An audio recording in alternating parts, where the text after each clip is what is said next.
mettrait en doute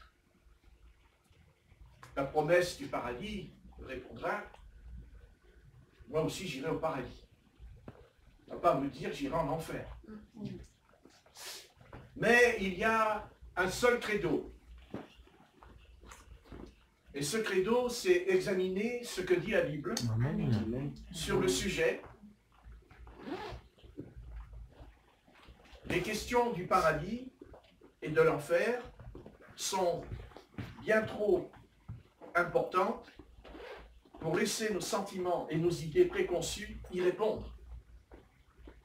Mais avant d'étudier les réponses que la Bible apporte sur ces points, nous devons régler une question essentielle.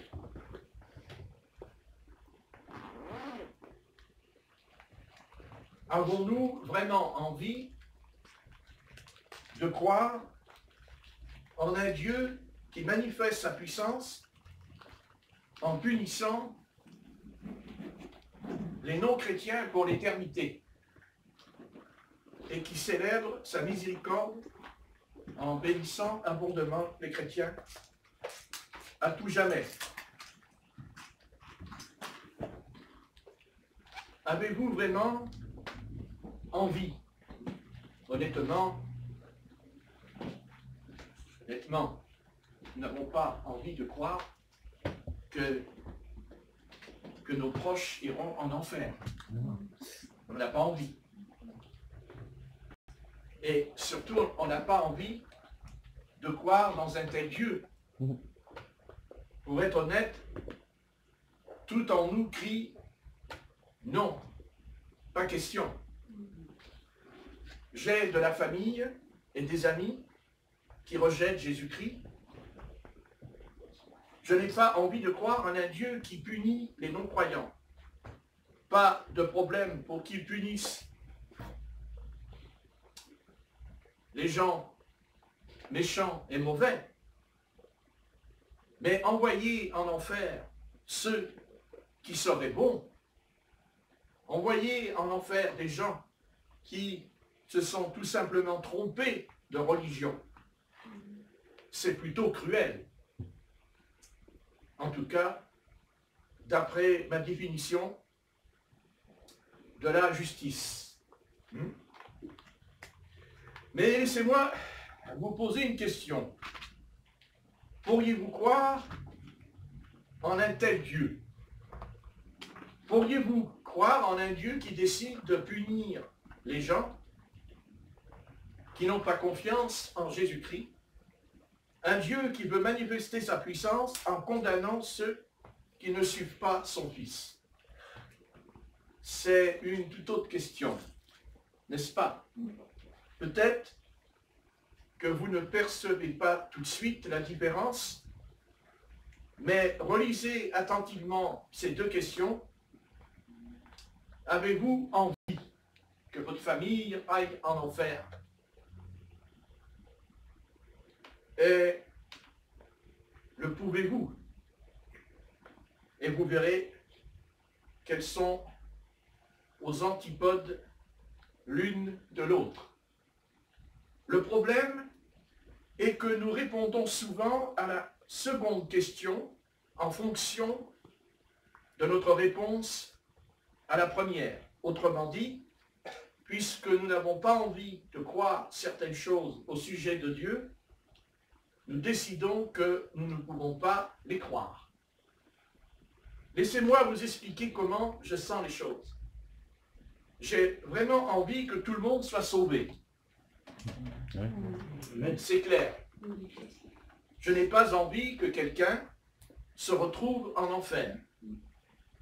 J'aimerais, au contraire, que tous les êtres humains puissent se tenir devant Jésus-Christ au jour du jugement et qu'ils aient l'occasion de lui dire « Ils avaient raison, Jésus-Christ, tu es vraiment le Sauveur, je suis désolé de ne pas avoir cru en toi plus tôt, mais maintenant je crois. Est-ce que je peux avoir une seconde chance? » C'est là-dessus que je vais vous parler. Nous verrons qu'il y a un mouvement qui date, enfin, qui a été repris par quelqu'un que je vous expliquerai tout à l'heure, soit disant que quand on est perdu, mais on aura une seconde chance là-haut.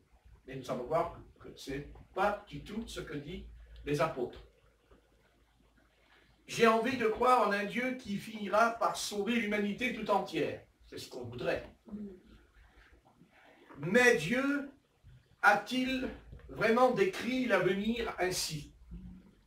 Est-ce cela que les Écritures enseignent? Malgré ce que nous avons envie de croire, parce que nous avons envie de croire, nous devons comprendre ce que Dieu, dans sa parole, nous dit. De croire. C'est le but de ce message. Prenons maintenant cette question à bras le corps. La Bible affirme-t-elle que tout le monde sera sauvé? Donc, depuis les débuts du christianisme, des chrétiens ont toujours souhaité que Dieu sauve l'humanité tout entière. En fait, ils ont même soutenu que la Bible l'enseignait. On appelle ce point de vue l'universalisme. L'universalisme, c'est ce point où on aurait une seconde chance si on n'est pas sauvé. On appelle ce point de vue l'universalisme, c'est-à-dire le défenseur de l'universalisme le plus connu était l'un des pères des églises, c'est-à-dire Origène, de l'an 185 à 254 à Jésus-Christ, Origène, qui est un des pères de l'Église. Il semblerait en tout cas qu'Origène ait adhéré à cette position, même si ses idées étaient souvent complexes et pas toujours cohérentes. Les croyances d'Origène ont été considérées comme hérétiques, mais il y a toujours eu une poignée de chrétiens qui se sont accrochés à l'idée que tout le monde sera sauvé. Toutefois, en plus de 16 000, c'est ça, 1600 années de christianisme, pratiquement aucun théologien de renom n'a jamais défendu cette doctrine. Les choses ont commencé à changer au début du Xe siècle. À partir du XIXe siècle, les choses ont changé. Quand plusieurs penseurs ont fait renaître la croyance d'Origène. Aujourd'hui, de plus en plus de chrétiens reprennent d'une manière ou d'une autre ces idées sur le salut et la vie après la mort, y compris des personnalités du monde évangélique. Parmi nos contemporains, le pasteur Rob Bell a lui aussi été séduit par cette manière de voir les choses. Il défend une position semblable avec brio et une grande créativité, et il parvient à éviter de se faire cataloguer comme universalisme. Le pasteur prétend que chaque individu acceptera Jésus-Christ, et si ce n'est pas dans cette vie, ce sera dans la suivante. Donc, il a écrit dans son livre, il a fait un grand best-seller, un livre qui a un succès énorme dans le monde chrétien. Il a dit, avec le temps, tout le monde se tournera un jour vers Dieu et jouira de la joie et de la paix de sa présence. L'amour de Dieu percera la carapace de tous les cœurs endurcis, et même les pécheurs les plus corrompus finiront par céder et se tourner vers Dieu. C'est faux. Et je vais vous le prouver. On appelle ça l'universalisme. L'universalisme prend différentes formes. Soyons prudents avant de taxer d'universalisme quiconque affirme que tout le monde sera sauvé. Le terme terme universalisme est aussi peu précis que le terme baptiste. Baptiste, c'est un mouvement. Les églises baptistes. Comme vous avez les églises évangéliques et les églises pentecôtistes. Donc le terme universaliste est aussi peu précis que le terme baptiste. Quand vous parlez d'une personne baptiste, vous indiquez seulement qu'elle ne pratique pas le baptême des nouveau-nés. Parce que c'est les baptistes qui ont prêché les premiers qu'on ne baptise pas les bébés. De là est né le mouvement baptiste.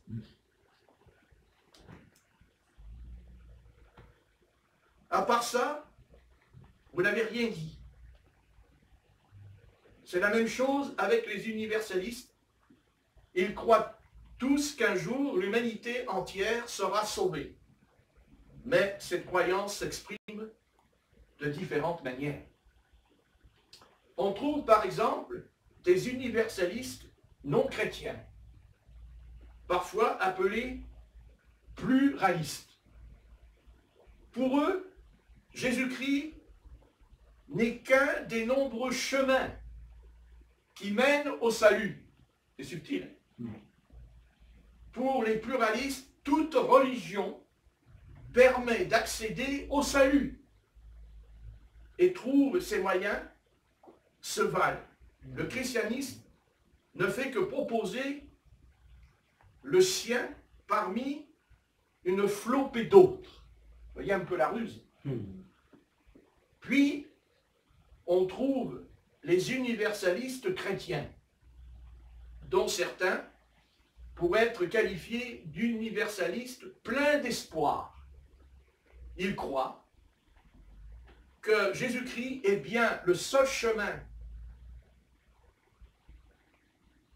qui nous mène vers le Père Céleste, mais ils chérissent l'espoir suivant.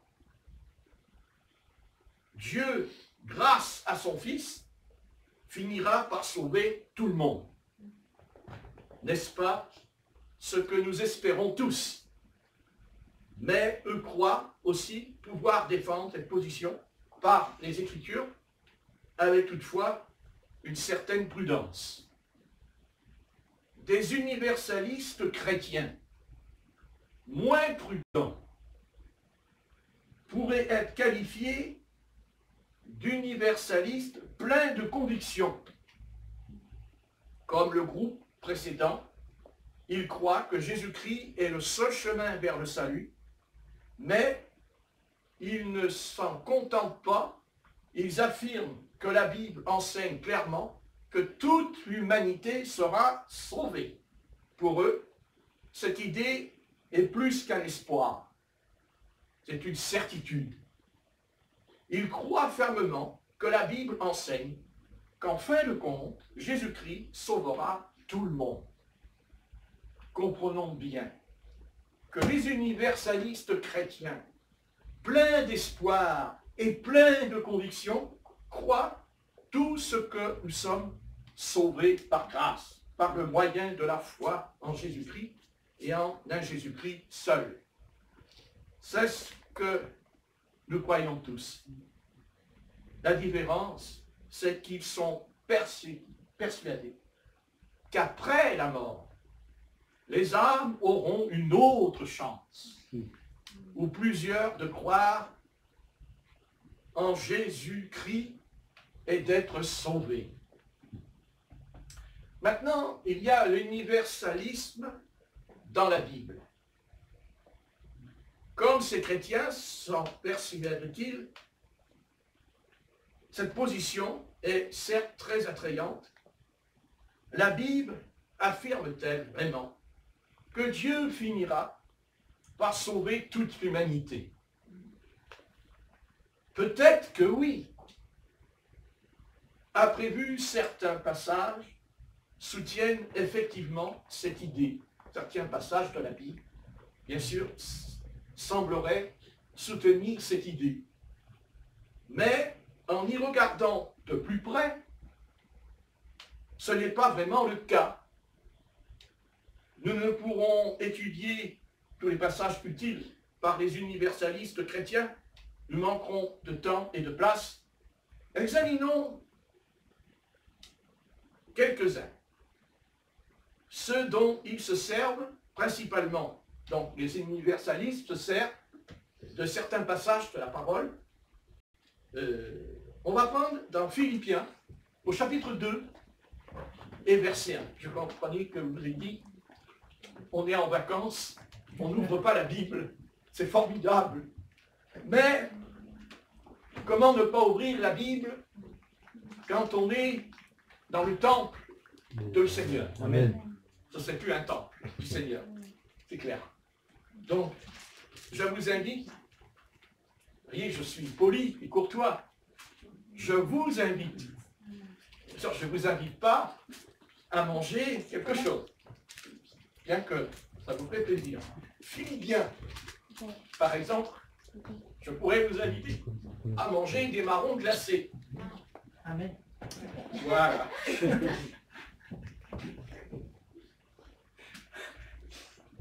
Philippiens,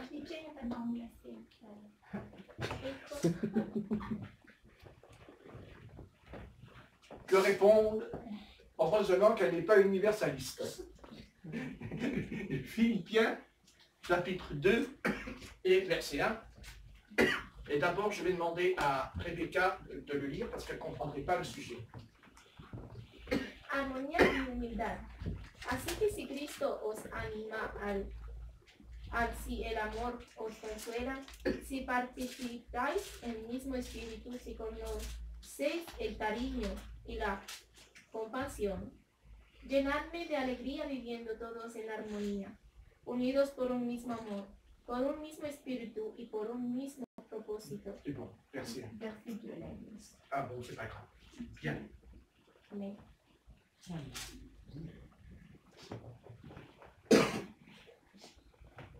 Voilà, donc, ils se servent. Pourquoi? Parce que l'apôtre Paul dit, s'il y a quelque consolation en Christ, s'il y a quelque soulagement dans l'amour, il y a quelque communion d'esprit, et s'il y a quelque compassion, et que quelque miséricorde. Donc vous voyez qu'il se base que la miséricorde, l'amour, la compassion. Vous voyez, puisque Dieu est là. Et donc, en se servant de ça, il veut dire par là qu'on a une seconde chance, même si on est perdu, parce que justement, parce que quand il y a le soulagement pour le pécheur, il aura une autre chance, donc il va être soulagé parce que Dieu est plein d'amour. Vous voyez, il a plein d'amour parce qu'il est plein de compassion. Amen. Mais on verra que ce n'est pas vrai, que ce n'est pas ça du tout. On pourrait prendre dans 1 Corinthiens, chapitre 15 et verset 1. 1 Corinthiens 15 et verset 1. C'est bien Philippiens que je vous ai donné. Hein. Oui. Dans 1 Corinthiens 15, verset 1.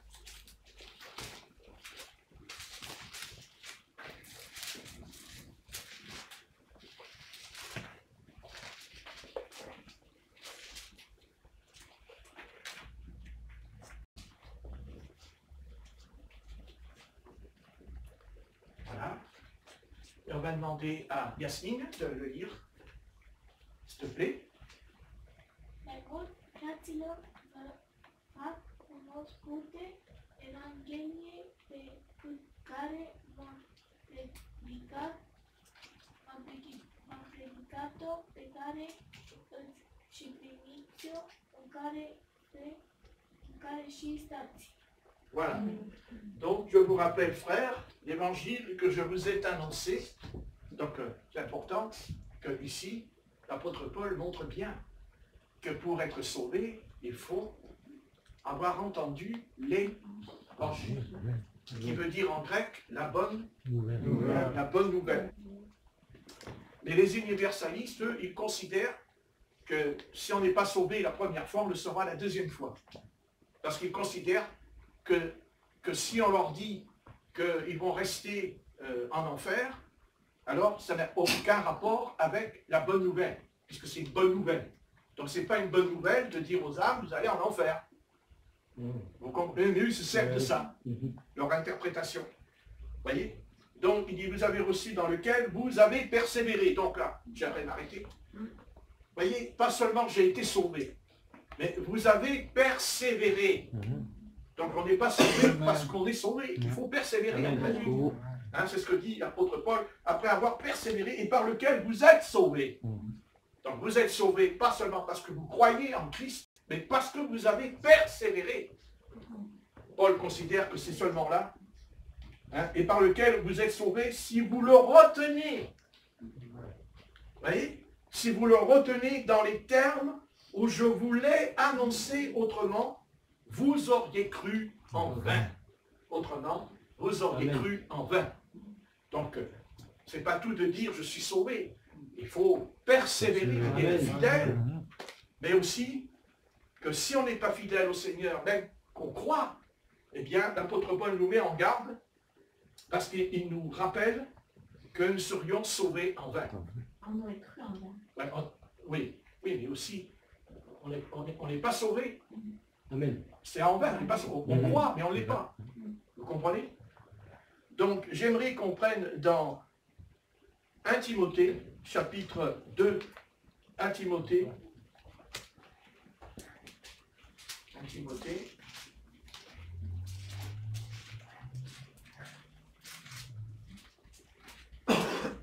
alors 1 Timothée, chapitre 2,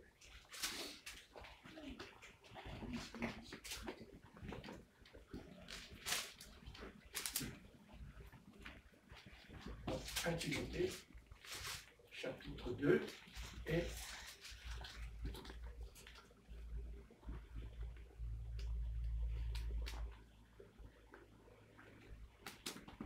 voilà, et verset 4. 1 Timothée, chapitre 2, verset 4. ¿Qué quiere? Que todos se salven y lleguen a conocer la verdad. Voilà. Hein, donc, Dieu veut que tous les hommes soient sauvés. Voilà. Dieu veut que tous les hommes soient sauvés. Hein, mais eux, ils se servent de ce texte pour dire, voyez, tous les hommes seront sauvés. Parce que Dieu a déclaré qu'il voulait que les hommes soient sauvés. Mais nous verrons que ce n'est pas ça du tout. C'est leur interprétation, c'est l'interprétation aussi d'origine. Hein. Apocalypse 21.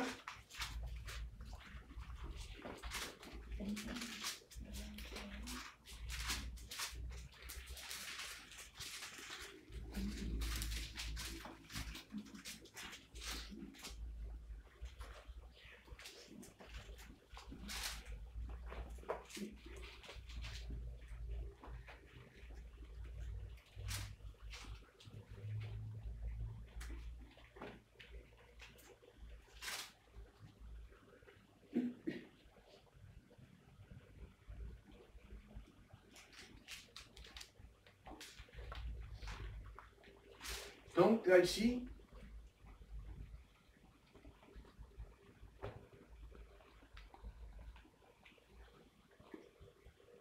il pense aussi que,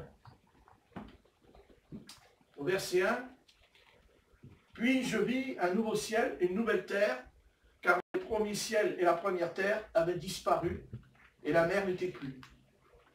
Et je vis descendre du ciel d'après Dieu, la ville sainte, la nouvelle Jérusalem, préparée comme une épouse qui s'est préparée pour son époux. » Donc il considère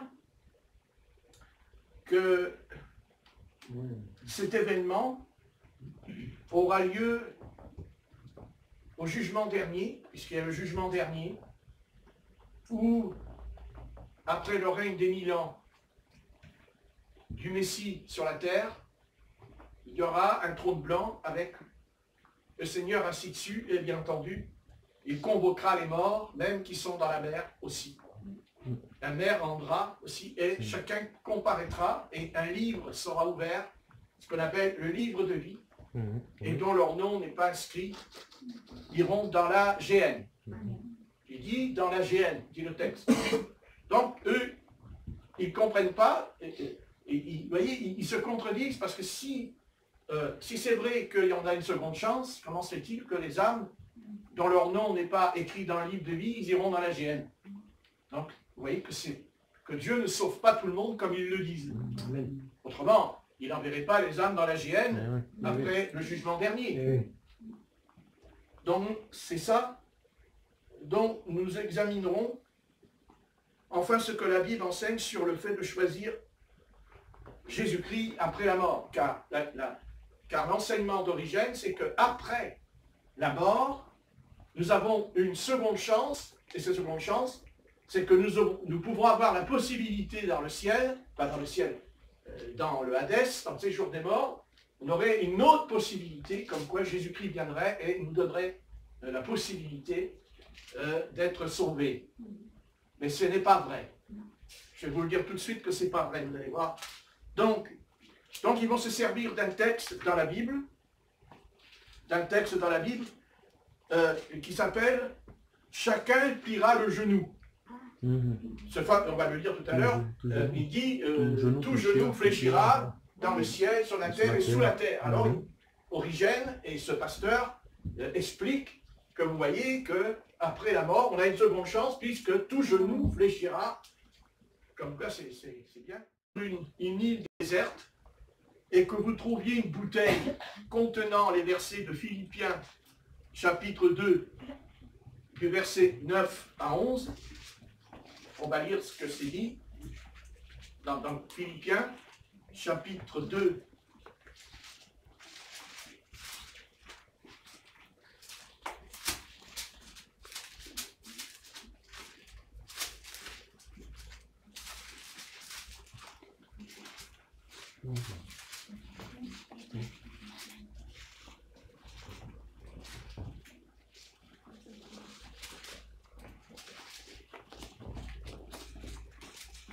Alors, chez Philippiens, chapitre 2, et du verset 9 à 11. Philippiens, voilà.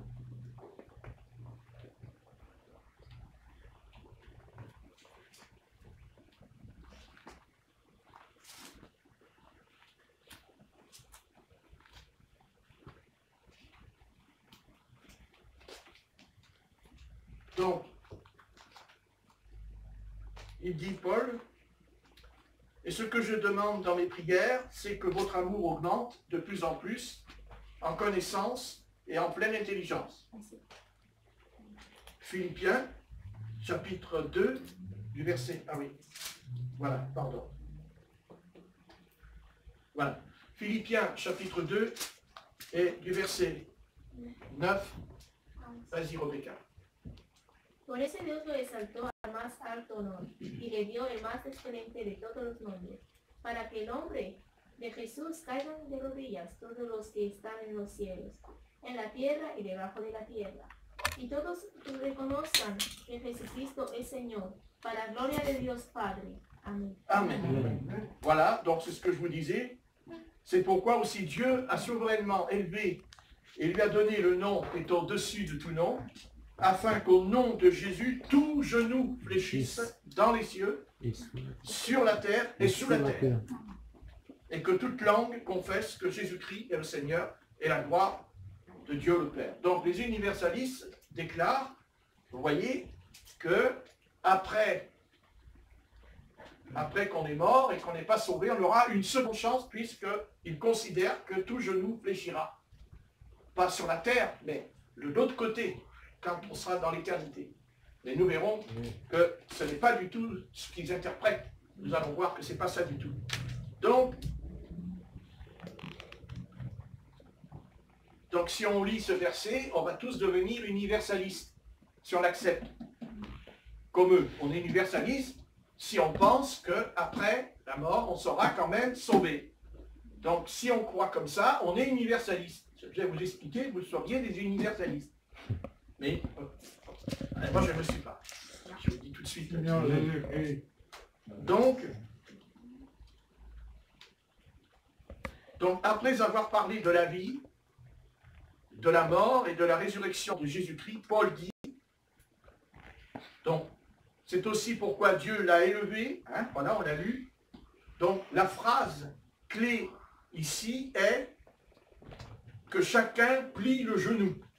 Hein, la phrase clé, c'est chacun plie le genou. Et que toute langue reconnaisse que Jésus-Christ est le Seigneur. Donc ça, c'est au verset 10 et verset 11. Donc, isolé de son contexte, ce passage semble dire que tous les hommes accepteront un jour Jésus-Christ. Si ce n'est pas dans cette vie, alors ce sera dans la suivante. Mais avez-vous jeté un œil au reste de la lettre aux Philippiens? Ces versets n'enseignent pas, de toute évidence, pas le salut universel. Dans Philippiens, chapitre 1 et verset 28, on va lire. Philippiens, chapitre 1 et verset 28. Philippiens, nous allons apporter le texte, et là nous allons apporter le contexte maintenant de ce qu'ils disent. Ça se trouve dans Philippiens, chapitre 1, et verset 28. Merci, Yasmine, vas-y. Cine fi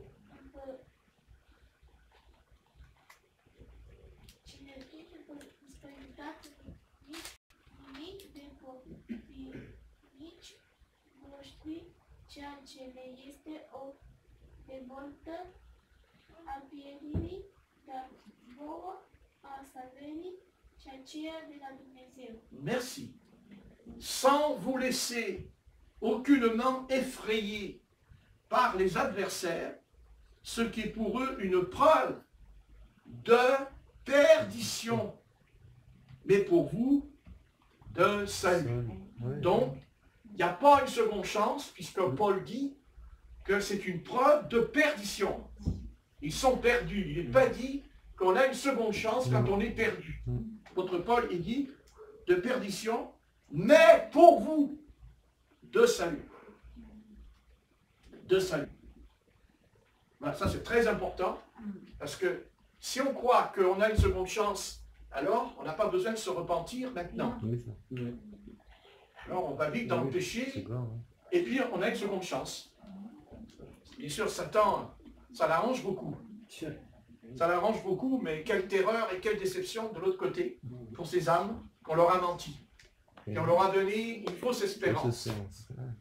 Donc la phrase ici clé est que chacun plie le genou. Donc Paul, lui, apporte le contexte en expliquant, oui, on pliera le genou, mais pas dans le sens que eux ils disent. Pas dans le sens que eux disent. Donc dans Philippiens 1, 28, ceux qui s'opposent à l'évangile feront face à la perdition, dit l'apôtre Paul dans le texte. Hein? Ceux qui s'opposent à l'évangile, Paul dit, ils feront face à la perdition dans le texte. Alors que ceux qui l'acceptent seront sauvés. Il y a ici une opposition dans le texte. Il y a une opposition entre croyants et non-croyants. Leurs destinées sont différentes. En Philippiens 3.19,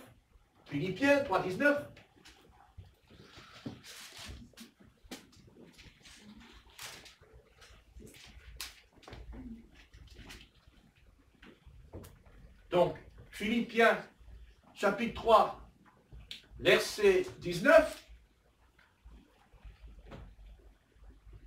Vas-y, Rebecca. Y acabarán por ser destruidos. Su Dios son sus propios apetitos y se sienten orgullosos de aquello que debería darles vergüenza. Solo piensan en las cosas de este mundo. Amén. Voilà. Donc, leur fin sera la perdition. Il n'est pas dit qu'ils ont une seconde chance. Leur fin sera la perdition. Ils ont pour Dieu leur ventre. Ils mettent leur gloire dans ce qui fait leur honte. Ils ne pensent qu'aux choses de la terre. Donc il y a une opposition. Tu es perdu ou tu es sauvé. Mais il n'y a pas après j'aurai une seconde chance. Ne racontez pas ça à vos familles, s'il vous plaît. Ne leur donnez pas un espoir qui sera différé. Et d'ailleurs, le texte le dit, dans les Proverbes, il dit un espoir différé rend le cœur malade. Hein? Rend le cœur malade. Paul mentionne les ennemis de Christ dans le texte. Il dit, voici les ennemis. Et oui, quand on est perdu, on est un ennemi de Christ. Hein? On est un ennemi. Donc il n'y a pas une seconde chance, c'est pas vrai. Hein? On est ou ami ou ennemi, d'après Paul. Paul mentionne les ennemis de Christ qui auront pour fin la perdition, et non pas le salut. Alors que ceux qui suivent Jésus-Christ attendent la résurrection et la gloire. D'ailleurs, on peut lire la suite, hein? Verset 20, mais nous sommes citoyens des cieux,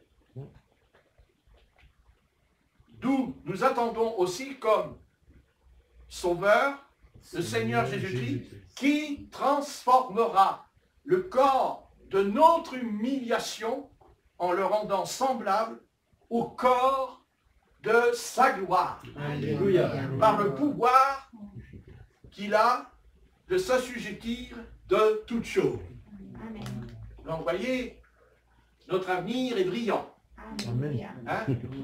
Il va nous délivrer de ce corps d'humiliation que là, ce corps qui retournera dans la poussière, mais nous en avons un autre corps.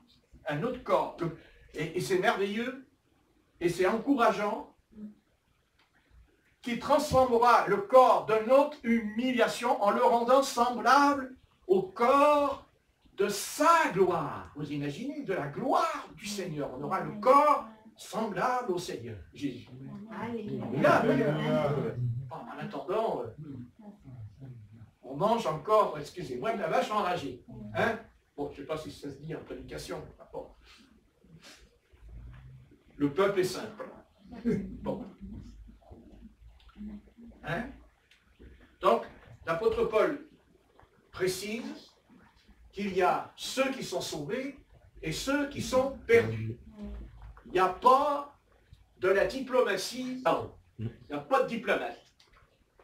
Il y a un souverain sacrificateur qui a expié nos péchés, mais la diplomatie, Dieu ne connaît pas. Amen. Parce que Dieu n'est pas un hypocrite. Amen. Et la diplomatie est toujours un mensonge. Amen. Puisqu'on joue la comédie et que ce n'est pas vrai. Ce qu'on appelle un compromis. On voudrait faire des compromis avec le Seigneur. Ça ne fonctionnera pas. Si nous lisons toujours, bon, ben, on l'a lu, là encore, le contraste nous frappe. Hein? Il y a un contraste qui nous frappe entre je suis sauvé et je suis perdu. Hein? Oui. Entre les croyants et les non-croyants. Entre leurs destinées respectives, hein? Car notez le mot dans Philippiens 3, verset 19, leur fin sera la perdition. C'est ce mot-là qu'il faut retenir pour combattre cette doctrine qui ne vient pas du Seigneur, qui n'est pas apostolique. L'apôtre Paul n'est pas un universalisme, mais au contraire, il dit au verset 19, Philippiens chapitre 3, verset 19, il dit « leur fin sera la perdition ». Hein, c'est clair, voilà, c'est comme un burin.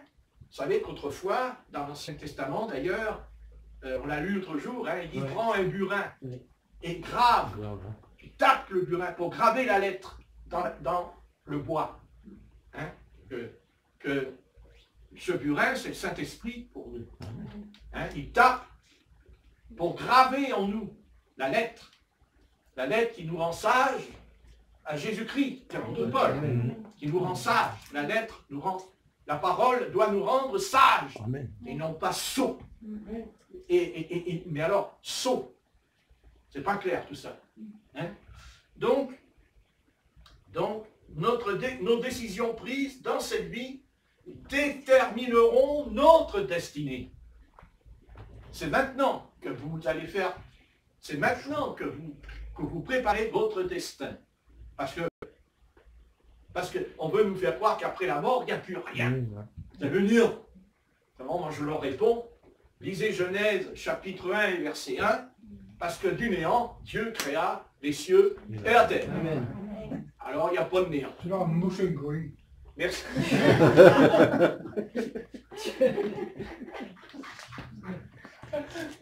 C'est ce qui fait son charme, à ce frère. Donc, et Philippiens chapitre 2, l'apôtre Paul cite le livre d'Ésaïe.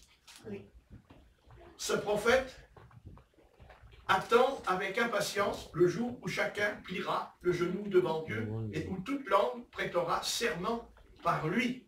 Amen. Vous voyez?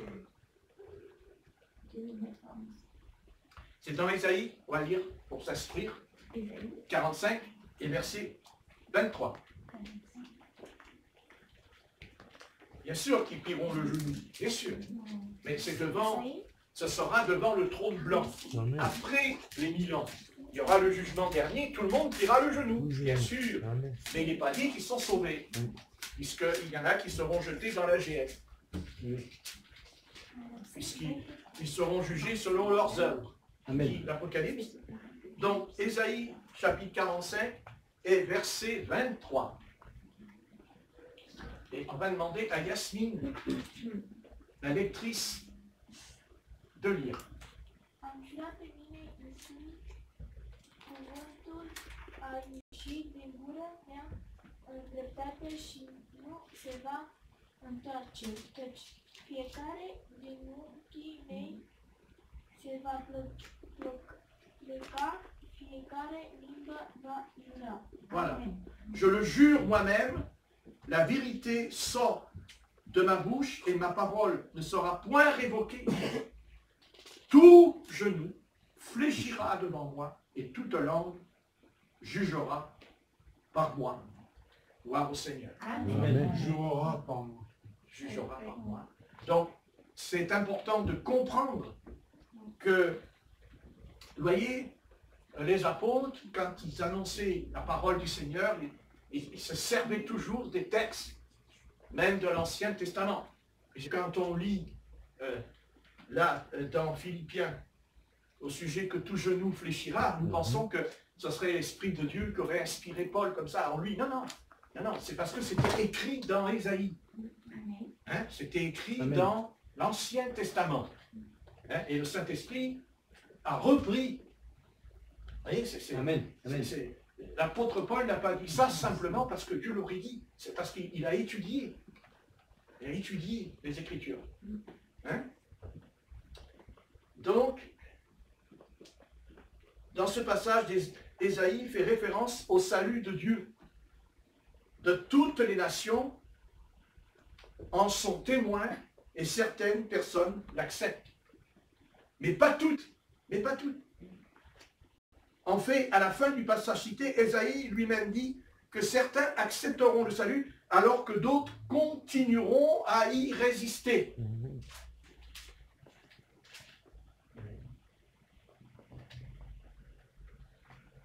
En l'Éternel seul, me dira-t-on, réside la justice et la force. À lui viendront pour être confondus tous ceux qui étaient hérités contre lui. Tous ceux qui étaient hérités. Vous voyez, il y a une opposition. Hein, c'est ça, quand on lit, il faut voir. Hein, il y a cette opposition toujours contre le Seigneur. Voilà, il y a cette opposition. Elle se terminera, elle n'aura plus lieu d'être quand le Seigneur roulera la terre comme un parchemin. Là, ce sera fini. Et puisque Satan sera jeté dans la géhenne, carrément. Il n'existera plus. Il sera dissous. Voilà, il ne sera plus. Amen. Il ne sera plus. Voilà. Amen. Alléluia. Il ne sera plus. Voilà. Pour l'instant, il existe. Il existe et il nous ennuie. Voilà. On ne sait pas ce qu'il nous prépare encore. Il va nous préparer encore des nouvelles recettes. Donc, nous avons vu ça. Donc, c'est sûr que dans Philippiens, chapitre 2, on l'a lu, hein, du verset 9 à 11, qu'un jour, Jésus-Christ reviendra. Il reviendra. Mais pourquoi faire? Pour reprendre possession de sa création. Amen. Et que tout le monde reconnaîtra ce fait. Amen. C'est en cela que le genou fléchira. Parce qu'ils reconnaîtront, parce qu'il va venir reprendre ce qui lui appartient. Et là, tout genou fléchira. Jésus, le roi, régnera et personne ne pourra le nier. Alléluia. Mais Paul ne contredit pas.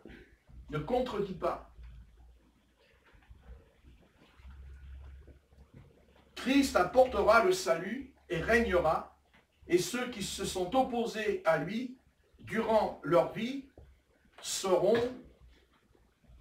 jugés. Hein? Seront jugés.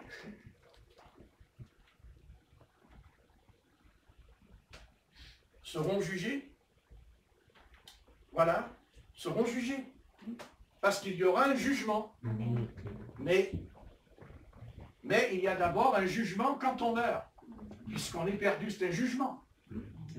Hein? Et d'ailleurs, ça me vient une pensée, quand le Seigneur parle, il dit, les boucs à ma gauche, Amen. et les brebis à ma droite. Il n'est pas dit que les boucs qui sont sauvés. Ils vont dans le feu éternel préparé pour le diable et ses anges. La vie. Plusieurs passages du Nouveau Testament décrivent Dieu réconciliant tout homme et toute chose avec lui-même. Ces versets sont souvent utilisés pour prouver que Dieu sauvera tout le monde. En voici quelques-uns parmi les principaux. Par exemple, nous avons je lis en vitesse. Hein. Nous avons écrivez si vous voulez, 1 Corinthiens 15, verset 22, 1 Corinthiens 15, verset 22. Et comme tous meurent en Adam, de même aussi tous revivront en Christ. Vous voyez, il se sert de ça. Voyez. Après, nous avons 2 Corinthiens 5, 19. Dieu était en Christ, il réconciliait le monde avec lui-même en se chargeant pas les hommes de leurs fautes, et il a mis en nous la parole de la réconciliation. Là aussi encore, dans Colossiens chapitre 1, 19, verset 20, Dieu a voulu que toute sa plénitude habite en lui. Il a voulu par Christ réconcilier avec lui-même aussi bien ce qui est sur la terre que ce qui est dans le ciel, en faisant la paix à travers lui par son sang versé sur la croix. Là aussi, vous voyez, il se sert dans le ciel. Il pense que dans le ciel, on sera quand même sauvé, parce qu'il dit, il a réconcilié aussi dans le ciel. Mais je vous montrerai que cette réconciliation, c'était surtout avec les anges. Parce que dans le ciel, il y a eu aussi le désordre. Amen. Et oui, je suis sûr, il y a eu le désordre. Et il a fallu que quand Christ meurt sur la croix, il va mettre de l'ordre aussi dans le ciel. Il y a un autre texte qui le prouve d'ailleurs, mais bon, ce n'est pas mon sujet. Mais Dieu désire que tous les hommes soient sauvés et parviennent à la connaissance de la vérité. Nous l'avons lu, il se sert de ça. Donc, un universaliste a écrit au sujet de ces passages, Paul imaginait une époque où tous les hommes seraient réconciliés avec Dieu dans le sens d'une rédemption complète pour tous. Est-ce vraiment le sens de ces passages ou devons-nous comprendre autre chose? Prenons 1 Corinthiens chapitre 15 et verset 22 par exemple. 1 Corinthiens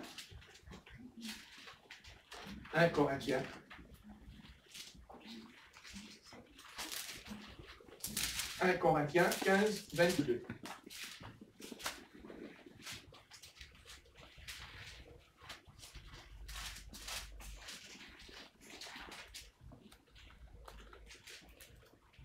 Voilà. Donc,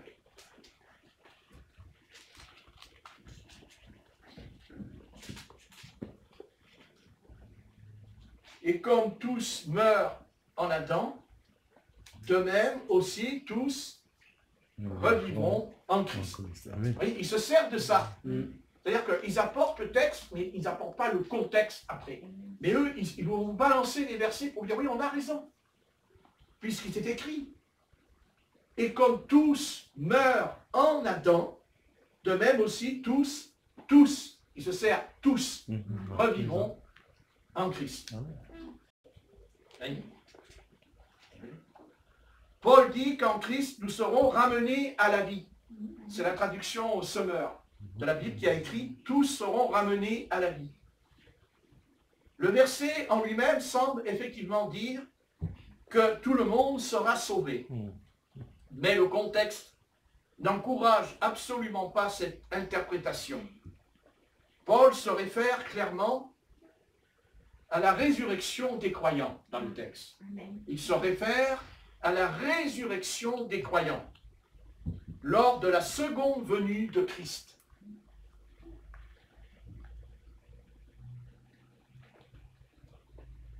Donc nous l'avons lu, tous ceux qui appartiennent à Christ revivront en Christ lors de son retour. Lors de son retour. Ce verset ne dit pas qu'en fin de compte, tout le monde sera sauvé. D'autant plus qu'il est suivi par l'annonce d'une destruction considérable. D'une destruction considérable.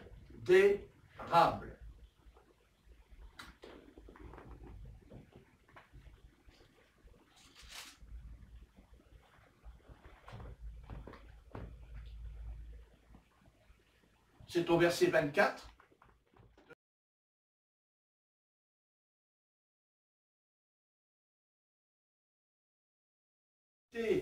Et toute puissance, car il faut qu'il règne jusqu'à ce qu'il ait mis tous ses ennemis sous ses pieds. Le dernier ennemi qui sera réduit à l'impuissance, c'est la mort. Dieu, en effet, a tout mis sous ses pieds. Mais lorsqu'il dit que tous lui a été soumis, il est évident que celui qui lui a soumis toutes choses est accepté. Amen. Et lorsque toutes choses lui ont été soumises, alors le Fils lui-même sera soumis à celui qui lui a soumis toutes choses, afin que Dieu soit tout en tous. Amen. Amen. Vous voyez, il y a une destruction. C'est-à-dire, les puissances, les autorités, les forces, ce n'est pas que des mots. C'est que quand ça va arriver, l'univers va être complètement changé. Ça va être terrible ce qui va se passer. Parce que les hommes, ils ne savent pas. Quand par exemple, vous voyez tous ces gens qui descendent dans la rue comme hier, qui défilent, tout ça, en fait, il ne faut pas regarder à la foule qui est dans la rue. Vous voyez?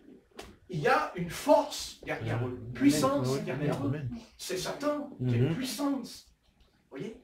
Les événements que vous voyez ne sont pas anodins. Il faut arriver à comprendre qu'il y a des forces invisibles autour de nous. Il y a des armées, il y a des forces maléfiques autour de nous. Ce sont des démons, avec leur personnalité, avec leur rang, avec leur mission. C'est pour ça qu'il dit principauté, autorité. Les plus grands, c'est les autorités. Les autorités, c'est ce qui touche les gouvernements. C'est ce qui touche le gouvernement, l'autorité. Hein? Donc, ces forces sont invisibles. Et c'est pour ça qu'il faut se préparer. Parce qu'il va y avoir des choses terribles, des choses graves. Non pas parce que les hommes le voudront, non pas parce que les hommes le désireront. Les hommes, ils cherchent à faire la paix. Quand il y a un problème, on envoie les diplomates dans le monde. On essaye d'empêcher le drame. Mais à un moment donné, ils ne pourront pas. Parce qu'ils n'ont pas la capacité. Ils ne peuvent pas. Parce qu'il n'y a que l'homme spirituel. L'homme qui est spirituel peut. Parce que Dieu, par l'Esprit Saint en lui donnera le don de discernement. Le discernement, c'est-à-dire que comme c'était le cas du prophète Élisée, quand son serviteur a dit, regarde, il y a l'armée des Syriens qui nous entoure, ils vont nous tuer. Et le prophète Élisée a prié. Il a dit, Seigneur, ouvre-lui les yeux. Et en haut, dans les montagnes, il y avait des soldats avec des chars de feu et des chevaux de feu. Et vous voyez, on pense que mais on n'est pas seul. Amen. On n'est pas seul. C'est pour ça que, bon, ils nous parlent des extraterrestres, ça c'est humain. C'est humain. Mais nous savons que c'est vrai. Mais pas dans le sens qu'ils racontent. C'est pas des petits bonhommes verts qui vont venir. Il n'y a pas de petits bonhommes verts. Les bonhommes verts, ils sont sur la terre. Ce sont les écologistes, les bonhommes verts. Ils viennent d'une autre planète, les écologistes. Hein? Bientôt, on ne pourra plus manger ce qu'on veut avec eux. Hein? Eh oui. Bon, moi je mange tout ce qui se vend sur le marché. L'apôtre Paul a dit, mais rends grâce à manger. Amen. Voyez, ils veulent combattre les écologistes. C'est tout simple. Manger tout ce qui se vend. Mais prier. Amen. Bien sûr, les écologistes, ils ne vont pas vous dire de prier. Ils ne croient pas. Ils ne croient pas. Ils croient dans le fruit. Ils croient dans la pomme de terre. Ils confient leur existence dans le légume. Moi, je confie ma vie dans les mains de Dieu. Parce que c'est Dieu qui a créé le légume. Alléluia. Et si la pomme de terre est empoisonnée, je prie. Parce que le Seigneur a dit, ils boiront des breuvages mortels. Et ils ne referont point de mal. Amen. Ne vous amusez pas à faire ça. Il y a prié devant le bol de poison. Faut bien rire un peu. Oui. On se demandait jusqu'à quand il va être sérieux, le pasteur. Bizarre aujourd'hui, hein? Mais non, il peut pas. C'est plus fort que lui. Hein? Mais en attendant, c'est important, c'est très important. Et c'est très important parce que vous comprenez bien que c'est une affaire grave de raconter à l'humanité, de déclarer à l'humanité que tu auras une seconde chance. Non, il n'y a pas de seconde chance parce que déjà sur la terre, Satan ne nous lâche pas. Alors qu'en sera-t-il de l'autre côté? Hein, c'est ça. Déjà sur la terre, on est compte les combats, les luttes. Hein, et puis après, il n'y aura plus de lutte. C'est ça. Bien sûr, quand on aura mis les pieds de l'autre côté, l'adversaire, il va nous laisser tranquille. Mais bien sûr. Mais pour qu'il nous laisse tranquille, il faudra, justement, on est tranquille, parce que le Christ a dit, il y a un abîme entre eux et nous, afin qu'ils ne viennent pas. Parce qu'ils seraient capables de venir. Hein? Remarquez, moi j'irais bien de l'autre côté leur casser la figure. Hein? Mais je n'ai pas le droit. Je n'ai pas le droit, parce qu'on ne peut pas. Parce qu'il y a un abîme entre... Voyez, on ne peut pas dire qu'il y a une seconde chance, puisqu'il y a un abîme. C'est le Seigneur qui l'a dit au sujet du riche et du pauvre Lazare. Il dit, mais il y a un abîme entre vous et nous. Afin que nous, si on voulait, on ne peut pas, dit le Christ. Et eux, ils ne peuvent pas. Voilà, c'est réglé. Et ne racontons pas des salades, parce que c'est terrible. Donc nous avons vu ça. D'autres, plus il est suivi par l'annonce donc d'une destruction considérable, celle de tout homme et de toute chose qui s'oppose à Dieu dans cette vie. Voilà. La destruction, c'est qu'on s'oppose à Dieu dans cette vie. Voilà. Hein? Donc c'est pour cette raison que Paul conclut sa lettre par une mise en garde sévère. Celui qui n'aime pas Jésus-Christ sera maudit.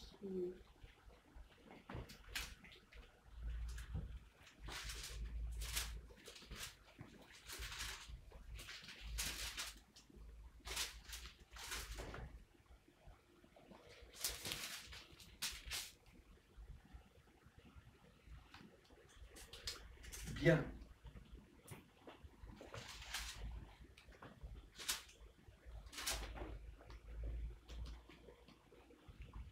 Voilà, c'est dans 1 Corinthiens, ce que je suis en train de vous dire, et verset 16 et verset 22.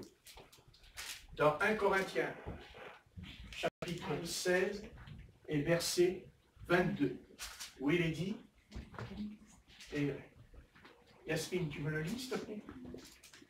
Dacă cineva nu îl iubește pe Dumnezeu, Iisus Hristos, sau fi anatenii maranata. Voilà. Si quelqu'un n'aime pas le Seigneur, qu'il soit anathème, maudit, soit maudit. Maranatha, ça veut dire Seigneur revient. Maranatha. Donc, si on n'aime pas le Seigneur, l'apôtre Paul prononce la malédiction. Qu'il soit maudit. Alors, n'est pas nous dire qu'après, on sera sauvé quand même quand on sera de l'autre côté. Non, c'est vrai que ça veut dire. Maranatha, c'est le Seigneur qui revient. Bien Seigneur. Hein? Bien. Seigneur restauré. Oui. Donc, ce tous ne signifie donc pas chaque personne. Gardons cela à l'esprit quand nous lisons, donc 1 Corinthiens 15, 22, on l'a lu, et d'autres passages semblables. Nous devons déterminer la signification de tous à partir du contexte. Par exemple, quand Marc écrit que toute la région de Judée et tous les habitants de Jérusalem vont voir Jean pour être baptisés. Ça se trouve dans Marc chapitre 1 verset 5 où il est écrit: nous devons déterminer la signification de tous à partir du contexte. Par exemple, quand Marc écrit toute la région de Judée et tous les habitants de Jérusalem vont voir Jean pour être baptisés, il ne parle pas, certainement pas, de chaque personne de Judée. Chaque personne n'est pas venue quand il dit tous. De chaque homme, de chaque femme et de chaque enfant. Tous désignent simplement ici un grand nombre de personnes. Amen. Vous comprenez? Un grand nombre de personnes. De même, dans Actes 21 et verset 28, Paul est accusé de prêcher partout et à tout le monde. Paul annonçait-il réellement l'évangile à chaque personne sur la surface de la terre? Là encore, tout le monde signifie un grand nombre de personnes en différents endroits et non pas chaque personne individuellement. Tous ne veut donc pas toujours dire chaque chose ou chaque personne. Il en va de même dans 1 Corinthiens 15, 22, le contexte le montre clairement. Tous ceux qui revivront en Christ, ce sont les croyants et non tous les hommes. Amen. Dieu obtient-il ce que Dieu veut? Le même raisonnement s'applique dans 1 Timothée 2, verset 4. On l'a lu. Dieu veut que tous les hommes soient sauvés. À la lecture de ce verset, une question quelque peu provocatrice pourrait venir à l'esprit. Dieu obtient-il ce que Dieu veut? Mais ce ne serait qu'une question de rhétorique. Bien sûr que Dieu obtient ce qu'il veut. Autrement, il ne serait pas Dieu. Amen. Amen. Ou alors, s'il est bien Dieu, il ne serait pas très puissant. Attendez une minute. Cette question de savoir si Dieu obtient ce qu'il veut élude deux autres questions importantes concernant 1 Timothée 2,4. Quelle est la signification de tous? Et que signifie vouloir dans ce contexte?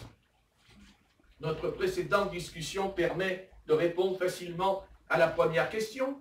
Là encore, le contexte est la clé. À peine quelques versets plus tôt, Paul ordonne à Timothée de prier pour tous les hommes, dans 1 Timothée 2,1. Et ce commandement s'appuie sur le désir de Dieu de sauver tous les hommes. si le second, tous les hommes, appliquaient chaque personne. Nous devrions considérer le premier de la même manière. Paul demande-t-il réellement de parcourir une liste de prières incluant chaque individu sur la surface de la terre? Ce ne serait peut-être pas une mauvaise idée. Mais je ne pense pas que Paul avait cela en tête. Dans 1 Timothée 2, versets 1 à 2, il précise ce qu'est cette prière pour tous les hommes. Il ajoute pour les rois et pour tous ceux qui exercent l'autorité. Il semble que Paul soit en train d'exhorter Timothée à prier pour toutes les catégories de personnes, y compris tous les dirigeants romains qui persécutaient les chrétiens. Pourquoi? Parce que Dieu a pour mission de sauver toutes les catégories de personnes. Et qu'entend Paul par vouloir? Cette question est un peu plus compliquée parce que ce mot a une sorte de signification. Quoi qu'il en soit, le verbe vouloir n'implique pas que Dieu souhaite quelque chose et qu'il fait tout ce qui est en son pouvoir pour l'obtenir. Un peu comme je l'utiliserais la cafetière si je voulais une tasse de café. En fait, Paul, qui a dit que Dieu veut que tous les hommes soient sauvés, a aussi dit que Dieu veut que tous les chrétiens soient sexuellement purs. 1 Thessaloniciens, chapitre 4, verset 3. On va le lire. 1 Thessaloniciens, chapitre 4, verset 3.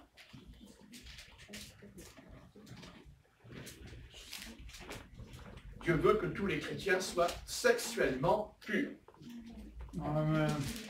C'est pour ça que, mes chères sœurs, si vous n'avez pas envie d'embrasser les frères, eh bien vous ne le faites pas. Si vous jugez qu'il ne faut pas, eh bien vous dites au frère, non, non, je ne préfère pas. Voilà. Et le frère, il n'a pas à être vexé. Parce que s'il est vexé, c'est si alors il se sent s'il est vexé, alors c'est qu'il se sent concerné.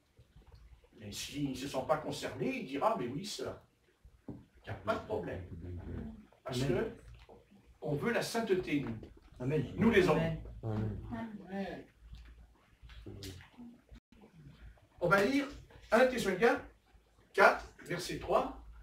Et je vais demander à Corinne de le lire, s'il vous plaît. Parce que tu n'as pas lu, je vais quand même que tu puisses le lire aujourd'hui. Ce que Dieu veut, c'est votre sanctification. C'est que vous vous absteniez de l'inconduite. Alors, je relis 1 Thessaloniciens 4, verset 3. Hein? Tu le relis, s'il te plaît. Ce que Dieu veut, c'est votre sanctification. C'est que vous vous absteniez de l'inconduite. Voilà. On est d'accord? Amen. Amen. Bien. Donc, faire attention, hein, que quand une sœur nous fait la bibise,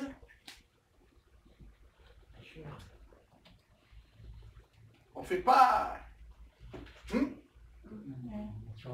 On peut embrasser une sœur, on n'est pas obligé de coller son corps contre elle. Hein? Moi, quand j'embrasse une sœur, je ne me colle pas contre elle. Elle ne sera pas comme ça contre moi. Parce que si je fais ça, c'est que il y a Doudou là. Papa. Alors Doudou, on le coupe avec le cicateur. Ça fait mal, mais ça fera du bien pour aller dans le ciel. Amen. Car il est écrit que si un membre coupe-le, il vaut mieux rentrer dans le paradis que d'aller en enfer. Bien. Les frères, ne vous coupez pas le zouzou. Parce que le zouzou, c'est pas uniquement sexuellement, on en a besoin pour évacuer le whisky. Le whisky. Le whisky. Parce qu'il faut arriver à comprendre que ce n'est pas de l'eau. En tout cas, ce n'est pas de l'eau à boire. Alors, tâchons de garder l'équilibre. On peut embrasser une sœur, Pas obligé de... Hein? C'est maintenant que c'est ça. Il n'y en a pas besoin de les appeler aussi. Hein, de dire, viens, sœur, viens, on la trappe. Hein? Carrément.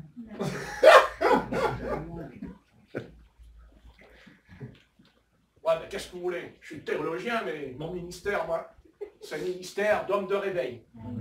Amen. Je tranche. La tranche, c'est la tranche. C'est la tranche de quai. Non, mais sérieux. Tu as raison. Embrasser une sœur, voilà. Sa nature. Si on la saisit pour la bloquer contre son corps, c'est que nous avons des petites pensées. Hein? Des pensées, des pensées, des pensées. C'est dommage. Ben, ne pense plus. Non, non. Voilà, comme ça, tu n'auras pas de problème. Donc, ça fait rire, je sais. Oui, oui. Non, ça fait rire. Oui. Bien.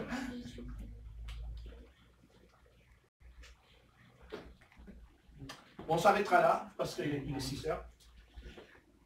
On verra plus tard sur ce problème de sainteté, Amen. simplement sur ce domaine.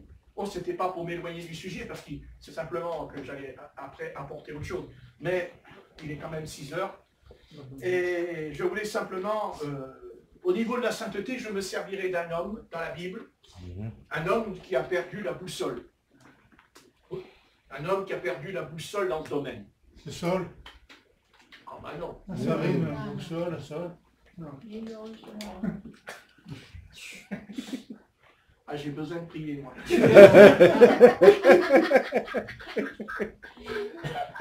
Non, il y a un grand homme du Seigneur, vraiment. Et c'est un homme puissant devant Dieu, et très particulier d'ailleurs, dans le domaine du ministère. Parce qu'il n'y a jamais eu après un homme comme lui sur la terre, dans le domaine du ministère. Cet homme, c'est Samson. C'est Samson. Car jamais il y a eu homme comme lui sur la terre qui avait une force extraordinaire. Hein, on pourrait croire même quand on lit que c'est une légende, quand on lit, dans le livre des juges, un sujet de Samson. Mais il a perdu la boussole parce que lui, il avait vraiment un problème de sainteté, parce qu'il aimait les femmes. Ah oui, il aimait les femmes. Ah ouais, oui, c'était terrible en lui. Et c'est ce qu'il a perdu d'ailleurs. C'est ce qu'il a perdu. Ah oui. C'est ce qu'il a perdu. Et là maintenant, voilà, j'essaie de prêcher. Là, j'ai fait un petit peu les explications. C'est-à-dire que je voulais vous expliquer qu'on arrête de raconter qu'après, on aura une seconde chance. Ne racontez pas ça à votre famille, s'il vous plaît. Tant pis, ça fait de la peine, mais je suis désolé. Vous ne devez pas dire cette chose. Il n'y a pas de seconde chance. C'est sur la terre. C'est ce soir. Parce que c'est écrit dans la Bible. Aujourd'hui, si tu entends ma voix, n'endurcis pas ton cœur comme au jour de la révolte. C'est réglé. Il n'y a pas... de toute façon, là-haut, il n'y a plus... Là-haut, il n'y a plus cette histoire, c'était ma mère ou mon père. C'était mon frère ou ma soeur. Ça n'existe plus là-haut. Ça n'existe plus. Puisqu'il est écrit qu'il n'y a ni homme et ni femme. Amen. Donc, il n'y a plus, c'est fini. Il n'y aura pas, elle est là, ma mère. Non, Nous sommes non, connus pas. non. On sera semblable aux anges. Donc, c'est fini. Maintenant, le Seigneur nous met au parfum. Je pourrais aller plus loin avec cette affaire. Parce que vous pensez bien que c'est vrai que Dieu nous a créés libres. Mais, vous savez, si on va plus loin, et toujours apporter le contexte, c'est que dans la Bible, il y a la prédestination. Oui. Que nous le voulions Ou ou pas. Oui, oui. Et la prédestination, déjà, on peut le voir au travers d'un homme, c'est David. Quand l'Éternel a dit « Je t'ai choisi ». Il a dit à l'apôtre Paul, quand Ananias va lui imposer les mains, il dit « Dieu t'a choisi ». Avant. Il l'a dit à Jérémie. Avant. Vous voyez? Amen. Avant. Et même au sujet de Judas, c'était écrit qu'il était le fils de la perdition avant. Et pourtant, il a fait partie des 12 apôtres. Mais le 12e, c'était pas lui. C'était l'apôtre Paul et non pas celui qu'ils ont voté. Amen. Ils ont voté parce qu'ils n'avaient pas encore reçu le baptême dans le Saint-Esprit. Donc ils ne pouvaient pas le baptême du Saint-Esprit quand ils votent. Et le 12e, c'était l'apôtre Paul. C'est obligé. Bon, simplement, je reviens à cet homme, puisque Paul nous parle justement que le Seigneur nous appelle à chercher la sanctification sans laquelle personne ne verra le Seigneur. Et Samson était un homme très particulier. C'est un homme qui avait un ministère très particulier. C'est vrai. Vous savez, c'est quand on lit sa vie, s'il n'était pas tombé, qu'est-ce qu'il n'aurait pas fait? Qu'est-ce qu'il n'aurait pas accompli? Car avant de tomber, avant sa chute, que n'a-t-il pas fait? Vous vous rendez compte, avec une mâchoire d'âne, il a tué 1000 Philistins. Est-ce que vous savez, est-ce que vous pouvez savoir ce que c'était un Philistin, un soldat? L'armée des Philistins, c'était l'armée la plus terrible du combat sur la terre. Et lui, non pas avec une épée, mais avec une mâchoire d'âne. Et pourquoi Dieu, pourquoi, s'il vous plaît, pourquoi Dieu a détruit avec une mâchoire d'âne? Parce que l'âne, il est sot, il est idiot. Et Dieu s'est servi du crâne d'un âne pour humilier les Philistins. C'est énorme. C'est énorme. C'est un homme de Dieu. Samson c'est énorme, Samson. Il rencontre un lieu, il le déchire, dit la Bible, avec ses mains. C'est un homme de Dieu puissant. Il a débloqué une porte d'une cité. Vous vous rendez compte, il a démonté la porte avec ses mains. Mais c'est pas la petite porte là, que j'ai. Ça là, je pourrais la démonter, ça là. Mais,